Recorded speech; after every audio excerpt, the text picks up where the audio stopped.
আজকে একটা বিষয় ক্লিয়ার করি। সেটা হচ্ছে যারা আমাকে বাজে কমেন্ট করে এরা হচ্ছে মেয়েদেরকেই বাজে কমেন্ট করে এবং কেন করে? এরা হচ্ছে ১ম এ খুব সুন্দর কথা বলে, ভালোবাসি বলে যখন আপনি তার রিপ্লাই দেবেন না, তার মেসেঞ্জারে ফিডব্যাক দেবেন না, তখন এরা কী করবে? আপনাকে বাজে কমেন্ট করবে।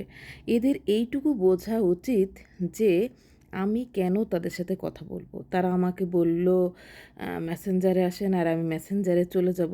সরি ভাই, এরকম মেয়ে না। হ্যাঁ, আপনি যদি আমার পরিচিত হন এবং আমার ফেসবুক পরিবারে আপনি অনেক দিন আছেন, অনেক দিন আপনাকে আমি চিনছি আমার পরিবারে, সেই ক্ষেত্রে আমি আপনার সাথে কথা বলতে পারি, তাই না?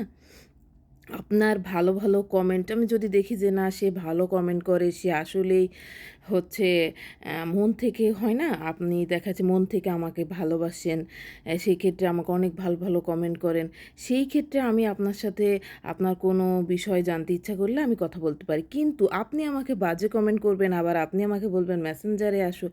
সত্যি কথা আমি একটা বলি, আমি মেসেঞ্জারে ঢুকিই না। তো আমি আসলে আপনাদের কমেন্টেরও কোনো দেখাচ্ছি করি না। আপনাদের যা মন চায় করেন, আমি এগুলো দেখি না।